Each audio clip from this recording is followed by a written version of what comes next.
નમસ્કાર મિત્રો. તો આજ રોજ મિત્રો એસએમસી એફએસડબલ્યુના વિદ્યાર્થી મિત્રોને ઉપયોગી બને તેવું મિત્રો આપણે જૂનું પેપર સોલ્યુશન લઈને આવી ગયા છીએ. તો મિત્રો ખાસ એકવાર આ વિડીયો સંપૂર્ણ જોઈ લેવો. જો તમે એસએમસી એફએસડબલ્યુની એક્ઝામ આપવાના છો તો એના માટે મિત્રો તમને આ વિડીયો ખૂબ જ ઉપયોગી બનશે. અને મિત્રો ખાસ ચેનલ ઉપર નવા હોય તો ચેનલને સબસ્ક્રાઈબ કરી લેજો. તમને અવનવી ભરતીને લગતી માહિતી અથવા તો જે પણ જૂના પેપર સોલ્યુશન હોય એ તમને આપણે આ ચેનલ ઉપર મળી રહેશે. તો ખાસ મિત્રો આપણે ટેલિગ્રામ ચેનલ છે જેની લિંક વિડીયોના ડિસ્ક્રિપ્શનમાં આપેલી છે. તો આજે જ જોડાઈ જજો ટેલિગ્રામ ચેનલમાં, તમને ખૂબ જ ઉપયોગી બનશે. તો ચાલો મિત્રો આપણે વિડીયો શરૂ કરીએ. પ્રશ્ન નંબર 91 જોઈએ મિત્રો.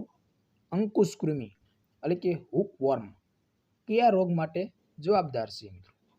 તો જવાબ આવશે મિત્રો અંકુશકૃમિ. જો પૂછવામાં આવે તો કયા રોગ માટે જવાબદાર છે તો મિત્રો પાંડુ રોગ એટલે કે એનિમિયા માટે જવાબદાર છે. ખાસ યાદ રાખજો, અંકુશકૃમિ એટલે પાંડુ રોગ, એનિમિયા. પ્રશ્ન નંબર 92 જોઈએ. કઈ દવા કૃમિનાશક નથી? મિત્રો તમને 4 ઓપ્શન આપેલા હોય, અલગ અલગ દવા તમને આપેલી હોય અને તમને એમ પૂછવામાં આવે કે કૃમિનાશક દવા નથી. અહીં તમને આ 4 ઓપ્શન આપેલા છે, એમાંથી કયો ઓપ્શન આવશે? તો મિત્રો જો કૃમિનાશક દવા નથી એમ પૂછવામાં આવ્યું છે એટલે કે મિત્રો આલ્બેન્ડાઝોલ. તો મિત્રો આલ્બેન્ડાઝોલ કૃમિમાં આપવામાં આવે છે. જ્યારે મિત્રો પાયરેન્ડર પામોએર તો મિત્રો એ પણ આપવામાં આવે છે. અને મેબેન્ડાઝોલ તો પણ એ પણ આપવામાં આવે છે. એટલે કે કૃમિનાશક દવા નથી. તો મિત્રો બેન્ઝાઇલ બેન્ઝોએર, ડી ઓપ્શન તમારો રાઈટ આન્સર થશે. ખાસ કયો? ડી ઓપ્શન તમારો રાઈટ આન્સર. પ્રશ્ન નંબર 93 જોઈએ. મિત્રો પરીક્ષામાં જે તમારે એક્ઝામ તમે આપવા જાઓ છો એટલે કે તમારું પેપર હોય એમાં ખાસા પ્રશ્નો મિત્રો, ખાસ જે તમારે 100 માર્કનું પેપર હોય તો મિત્રો અંદાજે 70 પ્રશ્નો મિત્રો એવા હોય કે તમને આવડે. 70 પ્રશ્નો એવા હોય કે તમને આવડે જ, પરંતુ આ 70 પ્રશ્નોમાંથી ઘણા ખરા તમે ભૂલ કરતા હોય, કાં તમને સંભાવના લાગતી હોય કે આ આવે, આ ઓપ્શન આવે, આ આવે, એમ થઈને તમારે 50ની આજુબાજુ તમે જતા રહ્યો.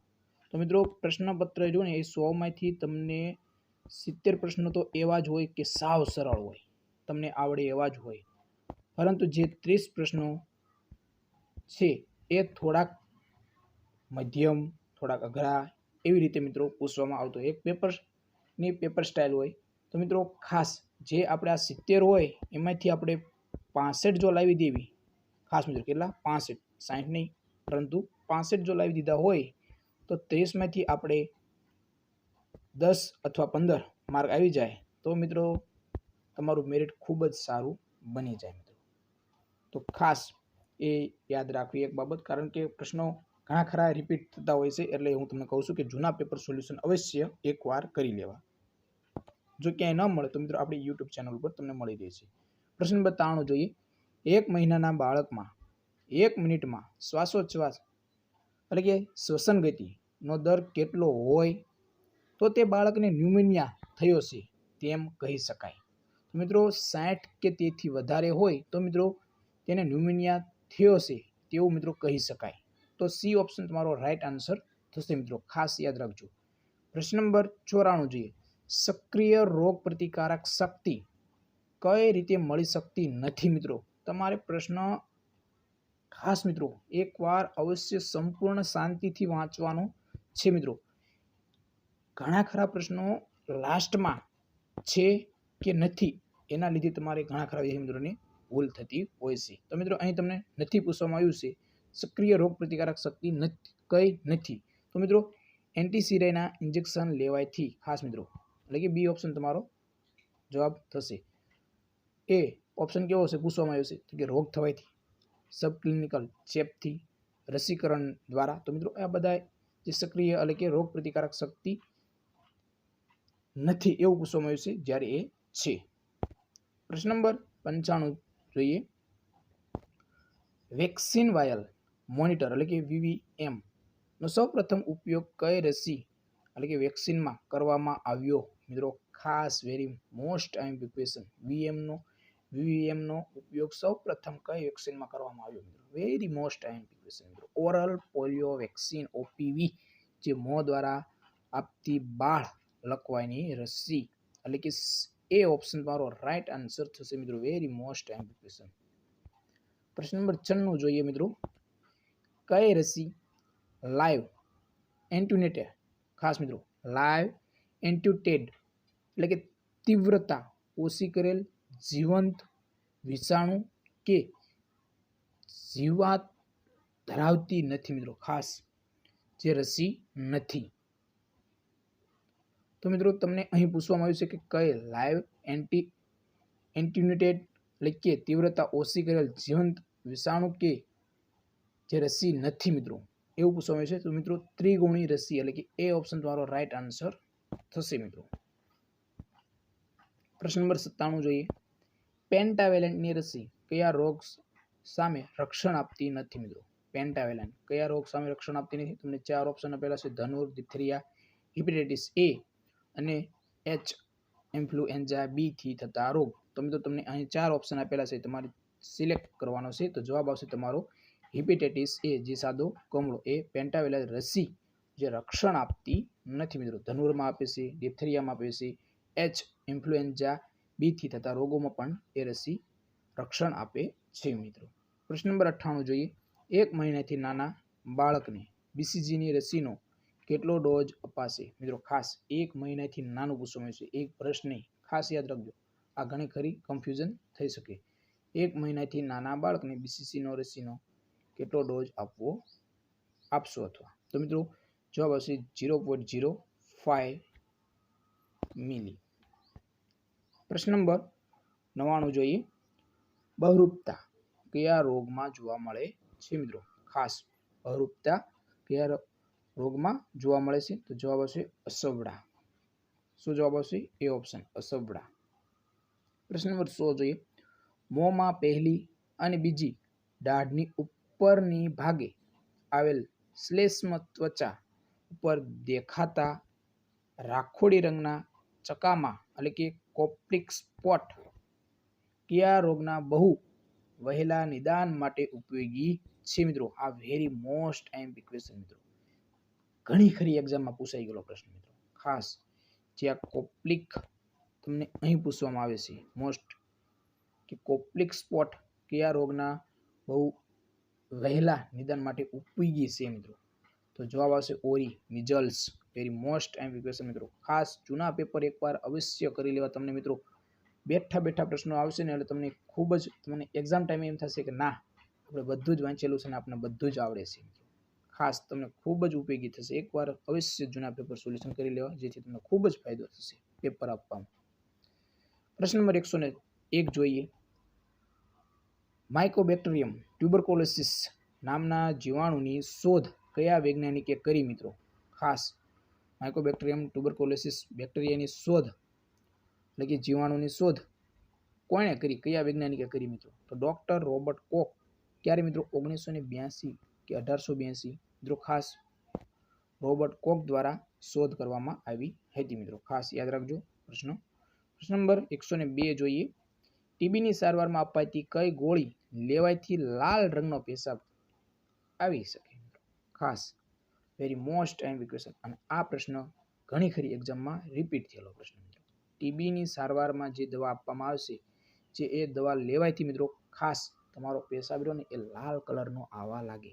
તો મિત્રો કઈ? તો મિત્રો રિફામ્પિસિન એટલે કે બી ઓપ્શન તમારો રાઈટ આન્સર થશે. જો રિફામ્પિસિનની તમે આડઅસરો જુઓ તો તમને આપેલું છે કે રિફામ્પિસિન દવા લેવાથી પેશાબ લાલ કલરનો આવી શકે તેવી શક્યતાઓ રહેલી છે. પ્રશ્ન નંબર 103 જોઈએ.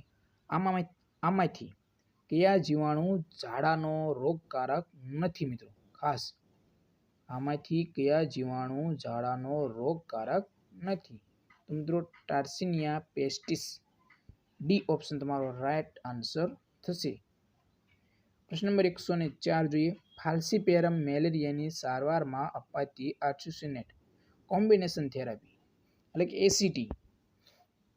ફાલ્સીપેરમ મેલેરિયાની સારવારમાં અપાતી આર્સેનિક કોમ્બિનેશન થેરાપી એટલે કે એસીટી માં કઈ દવાનો સમાવેશ થયેલ નથી મિત્રો? ખાસ very most important question. Falciparum પૂછવામાં આવ્યું છે. તો મિત્રો કઈ દવા સમાવેશ થતો નથી તો મિત્રો ક્લોરોક્વિનનો સમાવેશ થતો નથી. જ્યારે મિત્રો પ્રિમાક્વિન યસ, આર્સેનિક યસ અને સલ્ફાડોક્સિન પાયરેમિથેમાઇન તો આ પણ આપવામાં આવે છે, જ્યારે ક્લોરોક્વિન આપવામાં આવતી નથી. એટલે કે બી ઓપ્શન તમારો રાઈટ આન્સર થશે. પ્રશ્ન નંબર 105 જોઈએ. 30,000ની વસ્તી ધરાવતા પ્રાથમિક આરોગ્ય કેન્દ્રમાં 2022ના વર્ષમાં મેલેરિયા 25 પોઝિટિવ કેસ જાહેર થયેલ છે. આ પ્રાથમિક આરોગ્ય કેન્દ્રનો 2022ના વર્ષનો એન્યુઅલ પેરાસાઇટિક ઇન્સિડન્સ એટલે કે એપીઆઈ કેટલો મિત્રો? ખાસ એન્યુઅલ પેરાસાઇટિક ઇન્સિડન્સ કેટલો એટલે કે એપીઆઈ કેટલો? તો જવાબ આવશે મિત્રો 1.5. એ ઓપ્શન તમારો રાઈટ આન્સર થશે. પ્રશ્ન નંબર 106 જોઈએ. પુખ્ત મસૂરોના નાશ માટે ઇન્ડોર રેસિડ્યુઅલ એટલે કે spray IRS indoor residual spray IRS તરીકે ઘરની અંદર હાલ કઈ દવાનો છંટકાવ કરવામાં આવે છે? તો મિત્રો ખાસ આલ્ફા સાયપર મેથ્રિનનો છંટકાવ કરવામાં આવે છે. વેરી મોસ્ટ આઈએમપી ક્વેશ્ચન મિત્રો. પુખ્ત મસૂરના નાશ માટે ઇન્ડોર રેસિડ્યુઅલ સ્પ્રે જે કરવામાં આવશે એમાં મિત્રો કઈ દવા? મિત્રો આલ્ફા સાયપર મેથ્રિન દવાનો ઉપયોગ કરવામાં આવે છે. ખાસ 107 પ્રશ્ન નંબર જોઈએ. મેલેરિયા નિયંત્રણ માટેની પોરાનાશક કામગીરીમાં કોનો ઉપયોગ થતો નથી મિત્રો? મેલેરિયા નિયંત્રણ માટેની પોરાનાશક કામગીરીમાં કોનો ઉપયોગ થતો નથી? તો મિત્રો પાયરેથ્રમ 2% ઉપયોગ થતો નથી. જ્યારે મિત્રો એબેટનો, બીટીઆઈ, મેલેરિયા લાર્વિસાઇડ ઓઇલ આ બધા જનો સમાવેશ થાય છે. જે મેલેરિયા નિયંત્રણ માટે કામગીરીમાં આ બધા જનો એબેટ, બીટીઆઈ અને મેલેરિયા લાર્વિસાઇડ ઓઇલ આ બધાનો સમાવેશ થાય છે, જ્યારે પાયરેથ્રમ 2% સમાવેશ થતો નથી. પ્રશ્ન નંબર 108 જોઈએ. ડેન્ગ્યુ તાવ કયા મચ્છરની ચેપી માદાના કરડવાથી થાય છે મિત્રો? ડેન્ગ્યુ તાવ કયા મચ્છરની ચેપી માદાના કરડવાથી થાય છે? મિત્રો ડેન્ગ્યુ તાવ એડિસ ઇજિપ્ત મચ્છર કરડવાથી થાય છે. પ્રશ્ન નંબર 109 જોઈએ. મિત્રો મચ્છર દ્વારા મેલેરિયા ફેલાય છે તેવું કોણે સાબિત કર્યું મિત્રો? મચ્છર દ્વારા મેલેરિયા ફેલાય છે આવું કોણે સાબિત કર્યું? મિત્રો ડોક્ટર રોનાલ્ડ રોસ. ખાસ મિત્રો કોણ? મચ્છર દ્વારા મેલેરિયા ફેલાય છે તેવું કોણે સાબિત કર્યું? મિત્રો ડોક્ટર રોનાલ્ડ રોસ દ્વારા કહેવામાં આવ્યું હતું, તો સાબિત એમને કર્યું હતું. પ્રશ્ન નંબર 110 જોઈએ. કાલા આજાર રોગનો વાહક કોણ છે મિત્રો? કાલા આજાર રોગનો વાહક કોણ છે? તો મિત્રો સેન્ડ ફ્લાય એટલે કે મરુ મક્ખી અથવા તો મરુ માખી ખાસ વાહક પૂછવામાં આવ્યું છે. તો મિત્રો સેન્ડ ફ્લાય એટલે કે સી ઓપ્શન તમારો રાઈટ આન્સર થશે. તો મિત્રો ખાસ આજે આપણે આટલા પ્રશ્નો રાખીએ. અને મિત્રો તમારે જો જૂના પેપર સોલ્યુશન કરવા હોય તો મિત્રો આપણે યુટ્યુબ ચેનલ ઉપર પ્લેલિસ્ટમાં જઈને તમે ખાસ બધા જ તમને જૂના પેપર સોલ્યુશન મળી રહેશે. અથવા તો મિત્રો આપણે યુટ્યુબ ચેનલ ઉપર જૂના પેપર સોલ્યુશન અપલોડ કરેલા છે તો તમે બધા જ પેપર જોઈ શકો. અને મિત્રો આપણી ટેલિગ્રામ ચેનલ છે જેની લિંક વિડીયોના ડિસ્ક્રિપ્શનમાં આપેલી છે. તો ટેલિગ્રામ ચેનલમાં પણ જોડાઈ જઈએ તમને ખૂબ જ ઉપયોગી બનશે. અને મિત્રો એક અગત્યની બાબત કે જે પણ વિદ્યાર્થી મિત્રો એસએમસી એફએસડબલ્યુની એક્ઝામ આપવાના છે અથવા તો ભવિષ્યમાં કોઈ પણ એફએસડબલ્યુની પરીક્ષા તમે આપવાના હોય તો મિત્રો ખાસ એકવાર અવશ્ય જૂના પેપર સોલ્યુશન કરી લેવા તમને ખૂબ જ ફાયદો થશે મિત્રો. તો ખાસ મિત્રો હવે કંઈ પ્રશ્ન હોય તો તમે કોમેન્ટ બોક્સમાં જઈને કોમેન્ટ કરી શકો છો. બાકી મિત્રો આપણે આપણી રીતે તમને જૂના પેપર સોલ્યુશન કરાવતા રહીશું. તો જય હિન્દ મિત્રો.